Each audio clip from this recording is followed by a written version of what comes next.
Hello, ladies and gents. Welcome to UX, and this is why the US Navy no longer fears suicide drone swarms. Bachao Navy Decoded. Yes, another Navy Decoded video. Yeah, this is very apt for right now since USA is literally facing down Iran and their Shahid drones. It's called Shahid, I'm pretty sure, and if I'm right, Shahid means martyr. Otherwise, it's different meaning in Iran, which I would highly doubt. Shahid literally means martyr. So the Shahid drones might try to attack aircraft carriers, and this kind of a system, which I'm pretty sure is going to talk about some kind of microwave system here, SM-6 interceptors. Okay, basically some kind of microwave weapons that like fries drones, right? I'm pretty sure that's the case. So this is very interesting scenario that is playing out right now. We'll see how it works. We'll see how dangerous drones are when it comes to facing America. So yeah, let's do this one. In the Red Sea, inside the Combat Information Center of the USS Carney, the air conditioning is humming. But Commander Jeremy Robertson is sweating. He is staring at a mathematical nightmare. On his radar screen, 20 red dots are closing fast. Not cruise missiles, not fighter jets, drones, cheap, plastic, flying lawnmowers built in an Iranian garage. Each one costs the Houthi rebels about $20,000, the same price as a Honda Civic. To stop them, Robertson cannot use bullets. He must use miracles. He has to fire SM-6 interceptors. Each missile costs $4.3 million. Wait a minute. Yeah, SM-6 interceptor the missile. $4 million to stop a $20,000 drone. That's just insane. With him, 20 drones. That's a $400,000 attack. To defend his ship, he must fire 20 interceptors. That's $86 million in defensive fire. Clear, salvo fire. In a flash of light, the annual tax contribution of 5,000 American families disappears into the night sky. There you go. For every dollar the enemy spends to attack, American taxpayers must spend $215 to defend. That is a bankrupt strategy. No nation on Earth can afford to win that way. The enemy isn't trying to sink the destroyer. They're trying to bleed it dry, flooding the zone with cheap garbage, forcing the U.S. Navy to burn through a finite supply of diamonds. Technically, defense is harder, right? The attacker just has to get, when someone's attacking, they just have to get it right once to constitute an attack, like that was an attack, right? Well, defender have to defend every single time. Look at the 9/11. 2 planes in a tower that resulted in how much dollars of like TSAs and like securities and like surveillances and different technology just to police the skies, just because of like some just simple one time attack. So attackers have to get their attack right just once to cause terror, right? While defenders have to defend it every single time. So defense, if you're defending any kind, right, it will cost a lot. It looks like checkmate, but the critics don't know what's been happening in classified Pentagon labs for the past 5 years. While Robertson holds the line at sea, a woman in Washington, D.C. saw this nightmare coming long ago.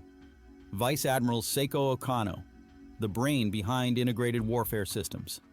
She decided to stop playing the dollar game. She switched the currency to pennies. If you're proud of American innovation that turns an enemy's smartest strategy into a joke, type "proud" in the comments right now. Today, we're breaking down 3 revolutionary weapons that cost less than a burger to fire, how they save enough money to rebuild entire communities back home, and why by 2026, the question won't be, can America afford to defend?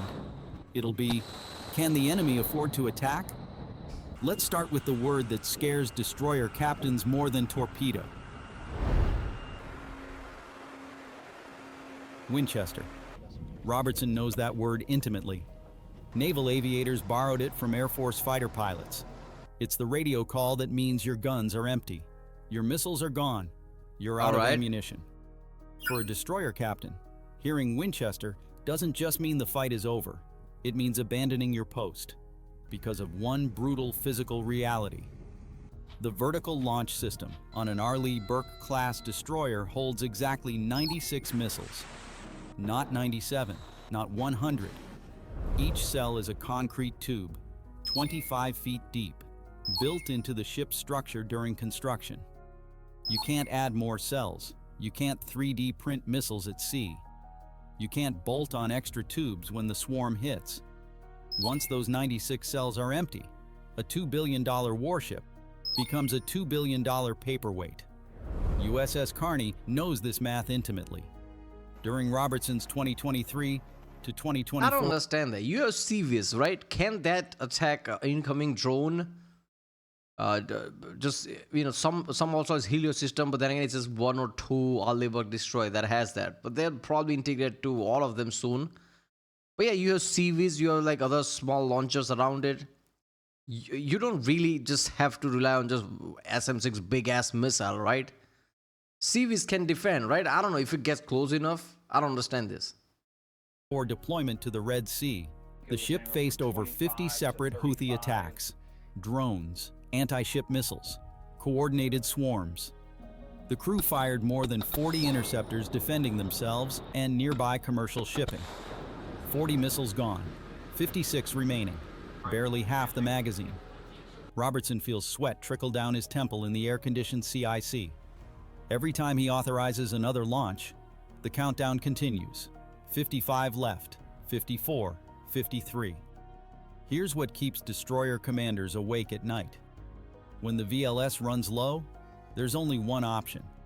Disengage from the battle group, steam to a friendly port, wait for a crane, wait for a supply ship, wait for specialized teams to reload each tube, one by one. The process takes weeks. What? Picture Robertson's dilemma. 20 weeks? You can't really fast track that? Like 50, 60 rockets? Like, okay, weeks is... Why does it take weeks? That's just weird. Like, all right, like, let's say you can fit one every an hour or two. You can still fit 12 a day. Okay, I can see week.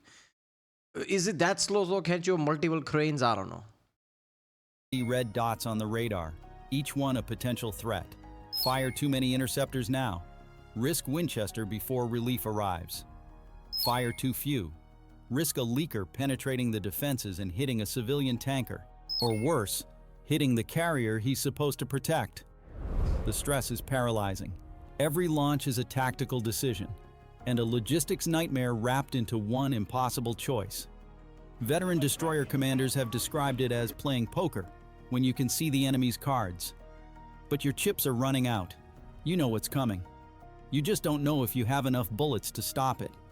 For decades, this was the iron law of naval warfare.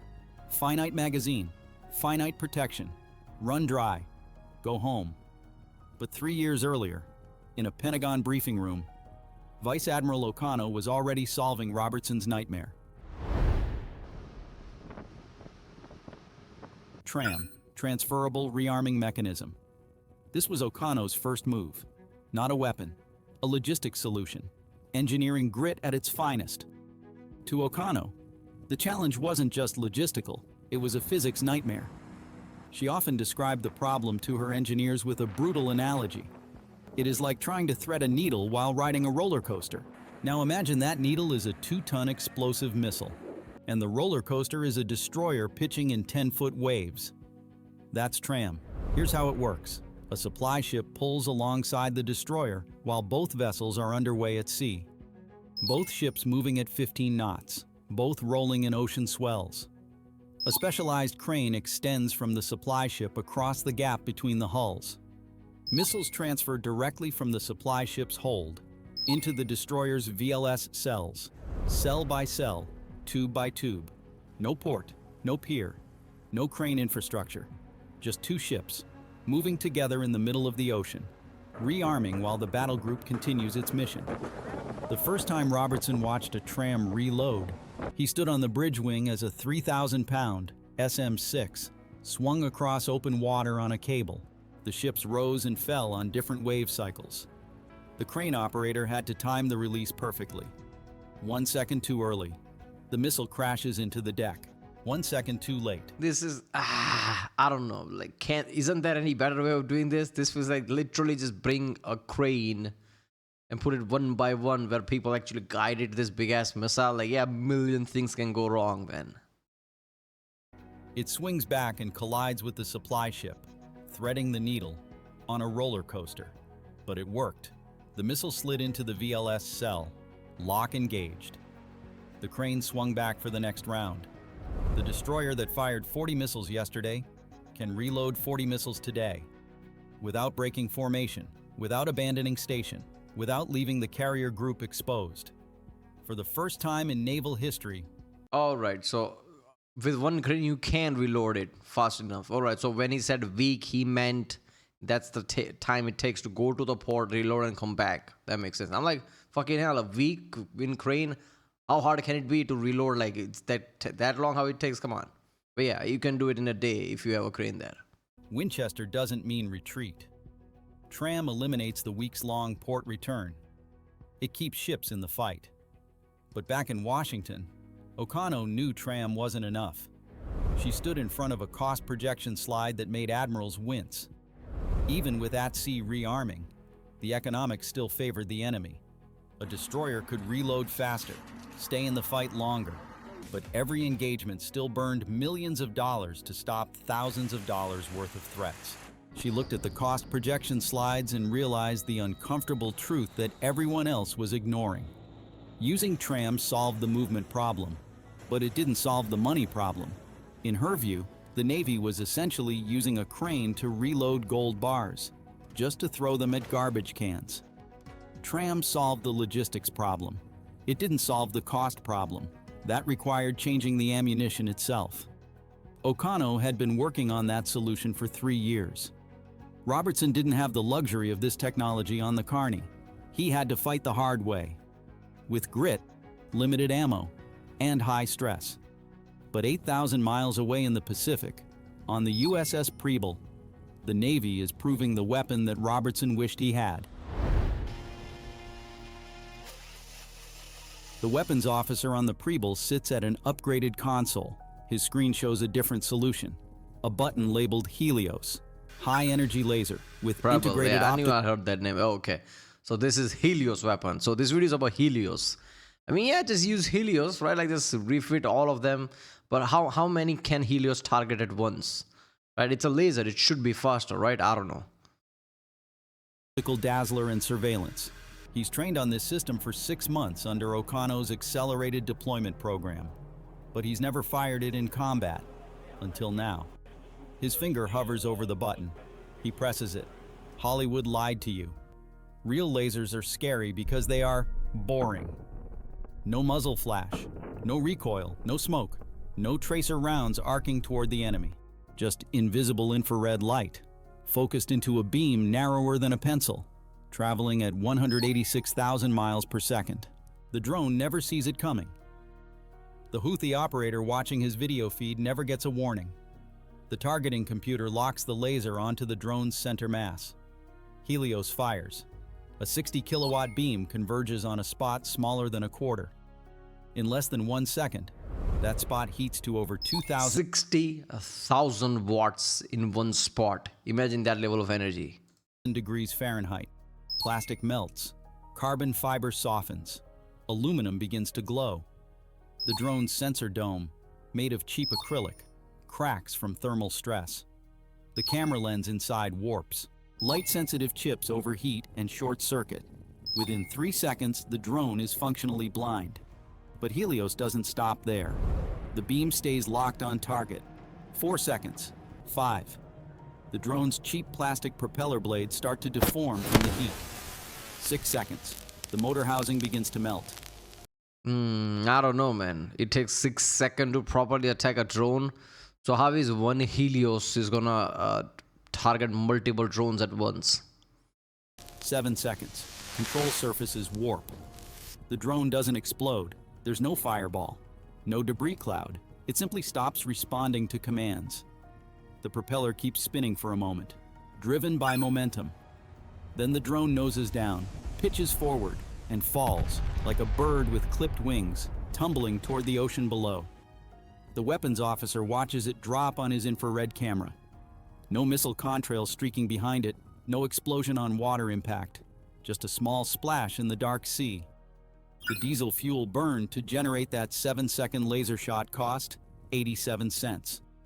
Back in Washington, Vice Admiral O'Connell watches real-time feeds from the USS Preble. This is the validation of 5 years of her career. Every Helios engagement saves $4.3 million versus an SM-6 intercept. She thinks about what that money means. Not in Pentagon budget terms. In American lives. One laser shot saves enough to build an elementary school in Ohio. 10 engagements fund a fully... Yeah, but will it though? Will it, or will it just go to something else in military? I mean, defense budget only goes to defense budget, let's be honest. This is one big issues with modern any capitalist country, whether it's America or any other Western country, right? Yeah, defense budget is defense budget. If it's not here, somewhere else. But yeah, you need to put a lot of Helios systems on a destroyer, basically, if you want to target multiple things. If it takes 6 seconds to take something down, right? So if you're like, let's say a swarm of drones, like you need something like that. And if it's that cheap, like just cents, barely anything, less than $1 just to take down a drone, you can fit multiple Helios on a ship. Energy would be an issue, but yeah, I'm pretty sure like you have like like bigger engines in place right now, so you can field multiple, I guess. Equipped cancer research laboratory. That's not just a cost saving. That's choosing schools over sinking metal into the Red Sea. This isn't just a weapon. It's an economic shield, thousands of miles away on the Carney. Robertson is still fighting the old way. He doesn't know help is coming, but O'Connell does. On the Preble's screen, another red dot appears on the tactical display. The weapons officer rotates the targeting reticle, locks on, fires again. Another drone falls. This is what unlimited ammunition feels like. But there's a problem with Helios that no amount of fuel can solve. It engages one target at a time. Lock, fire, burn. Move to next target against 10 drones spread across the sky. Helios can handle them methodically, against 50 drones converging in a coordinated swarm, all arriving simultaneously. The math gets dangerous. Robertson steps onto the bridge wing, binoculars pressed to his face. 53 red dots on the radar. Not 15, not 20. 53, all inbound. In 2024, this site would be a death sentence. But let's fast forward to 2026. Let's give Robertson the upgrade he deserves. On this destroyer of the future, the captain has a final card to play. Robertson keys his radio. Weapons, bridge, authorize Meteor. There's a pause. The weapons officer's voice comes back. Sir, Meteor is still experimental. Noted.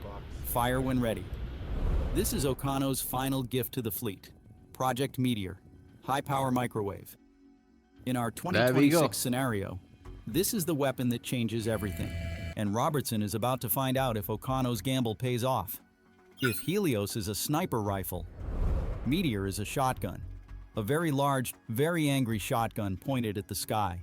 Instead of a focused laser beam burning one target, Meteor broadcasts a wide cone of electromagnetic radiation, invisible, silent, sweeping across a 60-degree arc of sky. Deep in the ship, 4 massive Rolls-Royce gas turbines scream to life. The sound reverberates through the hull, a mechanical howl that drowns out every other noise. They aren't turning the propellers, they're dumping raw electrical power into 12 megawatts, 12 million watts, yeah. the massive capacitor banks. 12 megawatts, enough energy to power a city block, now compressed into a single millisecond. The generators surge to maximum output. Deck lights flicker. The entire ship vibrates from the energy draw. Every sailor feels it in their bones. Meteor fires. Nothing visible happens. No flash, no beam, no tracer. The ocean looks the same. The sky looks the same. But 15 miles away, inside 53 healthy drones, everything... Okay, why is this not priority number 1 for USA? Like, just do this, prioritize this shit, and fit with as much as destroyers as you can. Especially with recent tensions, right? You need your destroyer in Venezuela. You need your destroyers in, like Iran right now. Who knows where you're gonna need it in future? This is the time you need shit like this against drones. Electronic just died. Here's what happened in the span of 1 second. The microwave pulse swept across the formation like an invisible wall. The radiation penetrated the drone's plastic and aluminum skin as if it wasn't there. Inside each drone, the electromagnetic energy induced electrical currents in every circuit, every wire, every trace on every circuit board. Voltage spiked, transistors fried, capacitors exploded in tiny pops, microprocessors cooked from the inside. GPS receivers went dark. Guidance computers crashed. Power regulators burned out. Camera feeds froze. Radio transmitters went silent. In Yemen, in a bunker 500 miles south, 53 control screens went black simultaneously. The operators frantically try to re-establish connection. Nothing. They check their equipment. Their radios work fine.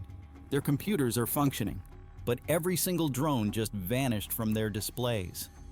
Back in the Red Sea, Robertson watches through his binoculars. The drones don't fall in unison. Some continue on inertial heading for a few seconds before veering off course. Some tumble immediately.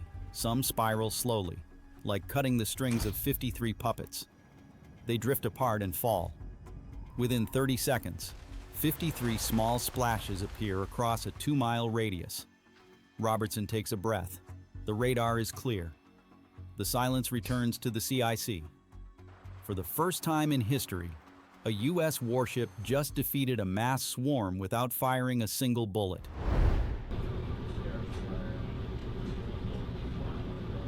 So how does the U.S. Navy win when every defensive shot costs 200 times more than the enemy's weapon? Simple answer: America stopped playing their game. The enemy built a strategy around ammunition economics, cheap drones versus expensive missiles. Force America to burn dollars while they burn pennies.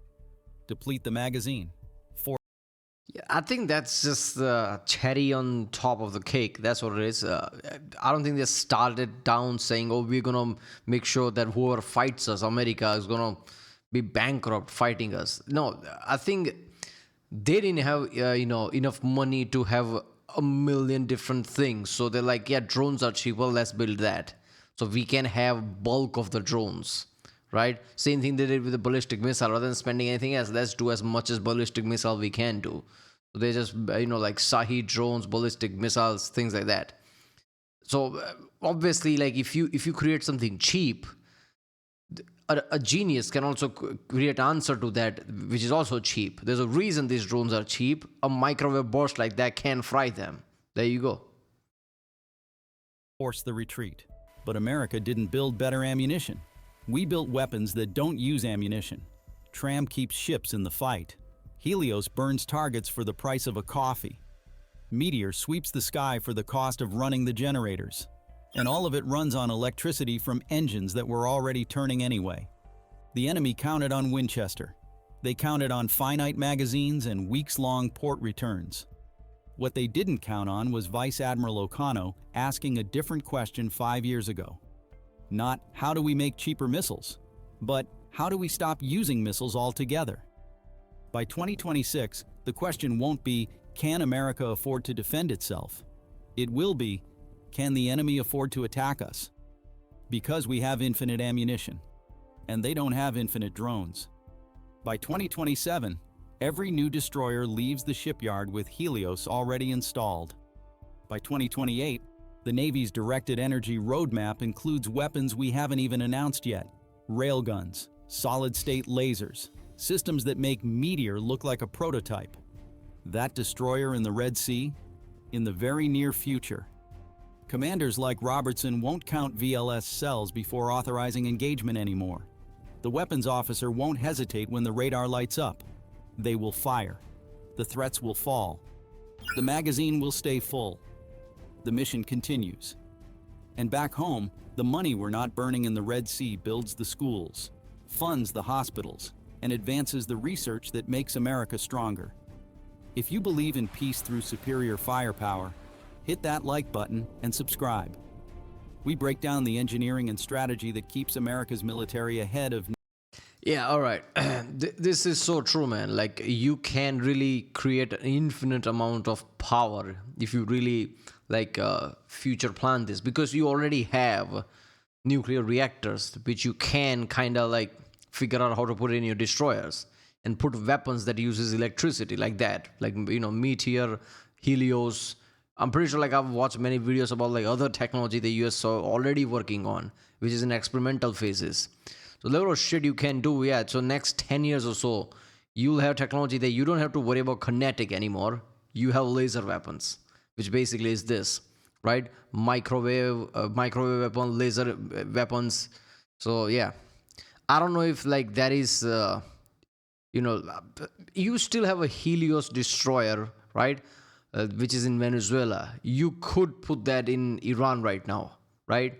If the threat rises, because if there is a country on this entire planet where drone threat is a real threat, is Iran, which is you're facing right now. So technology like that, you know, would come in handy right now really well. I don't know.